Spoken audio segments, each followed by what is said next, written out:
Chercheur, spécialiste d'histoire médiévale, mon invité est l'auteur de nombreux ouvrages. Le dernier, en date, édité chez Albiana, s'intitule L'Accademia dei Vagabondi, une académie des belles lettres en Corse. Merci Antoine Franzini d'avoir accepté cette invitation. Merci à vous. Antoine Franzini, vous écrivez que cette académie est une expérience heureuse d'élévation intellectuelle et de créativité littéraire. Nous sommes au XVIIe siècle. Comment se fonde cette académie en Corse, à Bastia exactement, et pourquoi Bastia? Pourquoi Bastia? Parce que c'est la capitale de l'île à l'époque. Et vous savez, il y a 600 académies italiennes en Italie. Et la Corse, évidemment, c'est l'Italie à cette époque. Et ça fait partie de ces académies dans les villes moyennes ou petites villes. Au XVIe, c'est plutôt les grosses villes qui commencent à fonder des académies. On en a jusqu'à 14 à Sienne, par exemple. Mais ensuite, ça essaime un peu partout. Et puis, ça arrive aussi en Corse, j'allais dire comme ailleurs, petite ville, Bastia, une académie des belles lettres. Qui sont les membres de cette académie? Ils sont 12.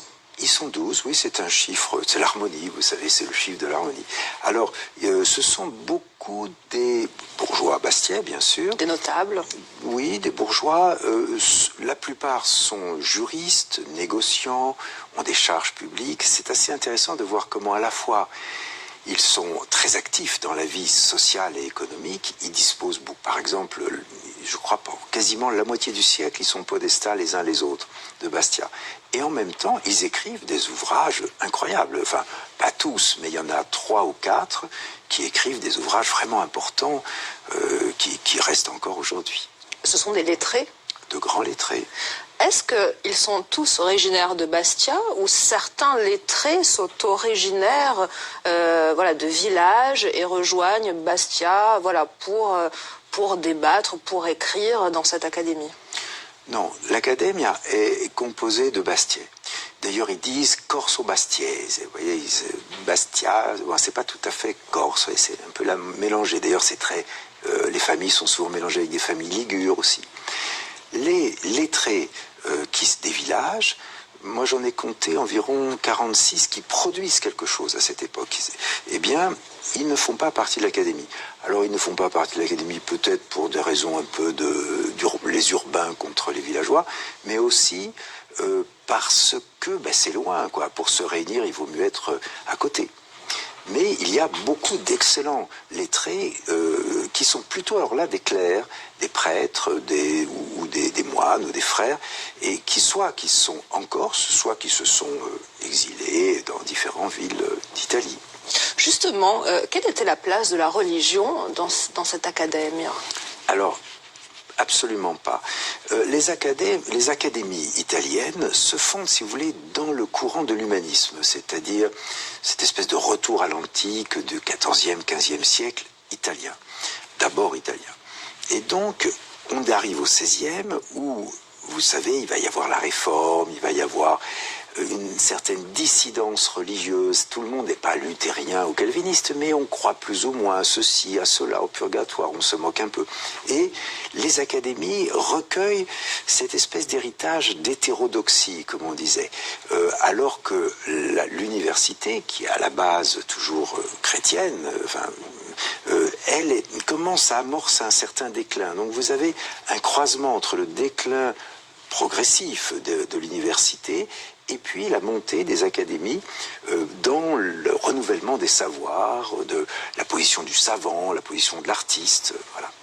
Alors, cette Accademia dei Vagabondi est exclusivement masculine? Oui, elle est exclusivement masculine. La plupart des académies sont masculines.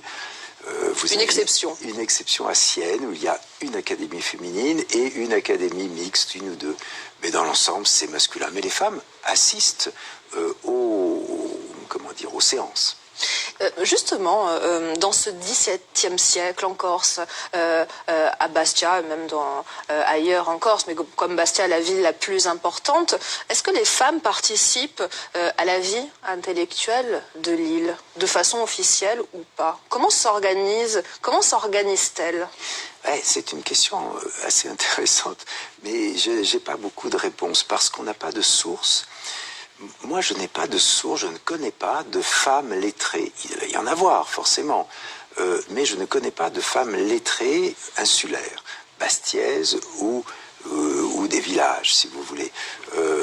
Et c'est une question, quand même, cette espèce d'ostracisme, un peu. Alors, que font ces membres de l'association lorsqu'ils se retrouvent au palais des gouverneurs à Bastia? Que font-ils? Ils écrivent, ils débattent, il y a un ordre du jour? Alors d'abord, il y a un peu de musique. Ils jouent du chalumeau pour introduire leur séance, et puis ensuite ils font des recite, c'est-à-dire des présentations de poèmes qu'ils ont écrits, de sonnets, et puis alors éventuellement des discours de circonstances. Si on a un invité, alors on l'honore par un discours. Voilà, ce sont au XVIIe, parce que ça va changer au XVIIIe. Au XVIIe, c'est quand même très littéraire, très autour du plaisir des mots et du verbe. Alors, est-ce qu'il y a un directeur, un chef, un prince peut-être? Voilà, c'est ça. Le directeur des académies italiennes s'appelle un principe, sauf à Cortona où c'est le lucumone. C'était étrusque comme. Mais autrement, c'est le principe. Et il y a un secrétaire. Voilà. Alors, ce sont eux deux qui dirigent en quelque sorte. Et comment ça se passe? Il est élu?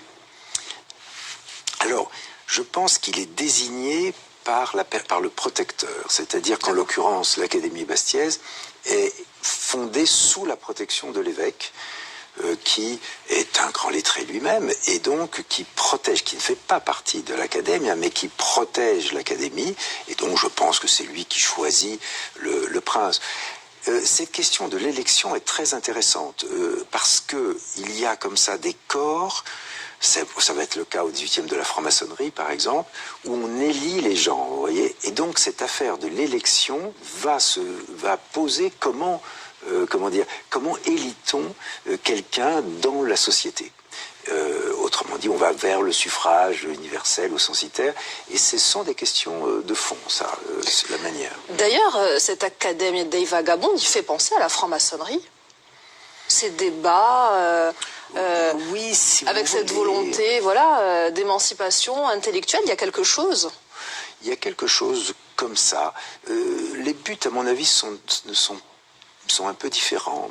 Mais les académies italiennes, le but, c'est le développement littéraire, si vous voulez, c'est l'élévation de la pensée, parce que aussi, on pense par exemple qu'un homme public, il doit avoir une formation littéraire. Y compris Paoli, par exemple, le dit. Pour l'université, il y a des cours, si vous voulez, qui sont des cours de rhétorique, par exemple. C'est parce que les hommes qui vont avoir le gouvernement doivent avoir un fond littéraire. Et ça, c'est quelque chose qui a peut-être un peu disparu aujourd'hui, mais enfin bon. Alors, je le disais, à l'orée de cette émission, vous êtes chercheur universitaire. Comment avez-vous découvert cette histoire de l'Académie dei Vagabondi? Oh, ben, c'est quand même quelque chose qui était connu. Hein. Mais qu'est-ce qui vous a donné alors envie, voilà, de vous y plonger davantage, de creuser, de chercher? Eh bien, je vais vous dire, on m'avait demandé une petite intervention, j'avais fait une petite intervention, et puis à cette occasion, je me suis rendu compte qu'il y avait un nouveau fonds d'archives qui a été ouvert il y a une vingtaine d'années, c'est le web.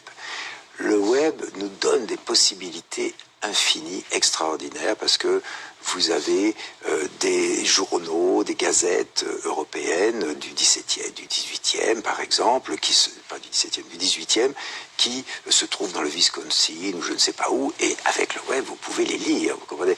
Donc, vous arrivez à entrer dans des fonds où vous ne seriez jamais allé. Et puis en plus, ça vous donne des idées après d'autres fonds, etc. Donc ça a commencé comme ça. Je me suis rendu compte qu'il y avait beaucoup de choses, beaucoup plus que ce que les prédécesseurs, toujours très bons, avaient écrit jusque-là. Alors, je voulais savoir comment c'est un petit peu perdu, cette histoire des académies. Même si au XXe siècle, on pouvait compter des académies en Corse, hein, comment on a perdu un petit peu cette tradition-là? Ben, elle a été reprise au XIXe, vous savez, et surtout au début du XXe siècle. Mais le le projet a été complètement différent. C'est-à-dire à partir de 1860 environ, c'est Pierre Luciana, Vattella Pesca qui lance un peu cette affaire. Il y a l'idée qu'on va s'intéresser à la langue corse. Et pour ça, on va reconstituer des académies. Ils appellent ça d'ailleurs des académies cyrnéennes. Et en 1920, 22, dans ces années-là, il y a plusieurs académies qui sont fondées ici et là, y compris à Paris, Académie cyrnéenne, je crois, à Paris. Et ensuite, c'est 74, dans le mouvement du Riaquist, où il y a à nouveau, on reprend le nom de l'Académie des Vagabondes. Et puis, il y a également... 2011. Alors voilà, il y a en plus le Conseil de la langue qui a repris aussi ce titre-là. Et quelle est aujourd'hui l'influence d'une académie ? Aujourd'hui, ce qu'on appelle académie, ce sont les sociétés savantes. La Société des sciences historiques et naturelles de la Corse, la FAGEC, Études Corse, dans le Cap Corse également, Petrescrit. Voilà, ce sont ces associations, ces sociétés savantes qui ont repris l'esprit académique en fait. Alors je vous propose tout de suite Antoine Franzigne, la dernière séquence de cette émission.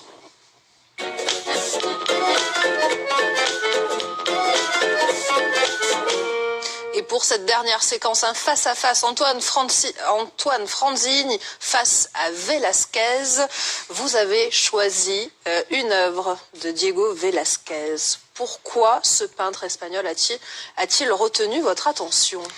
Las Meninas. Voilà, alors bon, c'est vrai que j'admire Velázquez de toute façon, mais pour la couverture de ce livre, j'ai choisi un tableau dont on ne connaît pas très bien l'auteur, mais on a dit peut-être c'est Velázquez ou son gendre. Et effectivement, Velázquez peint les Ménines en 1656, 3 ans avant la fondation de l'Académie des Vagabondes. Et c'est vraiment... On est dans l'époque, quoi. Donc il y a un lien. Il y a un lien formidable. Merci Antoine Franzigne d'avoir accepté cette invitation. Merci à vous. Merci à vous d'avoir suivi ce nouveau numéro de Vice Versa. À presto.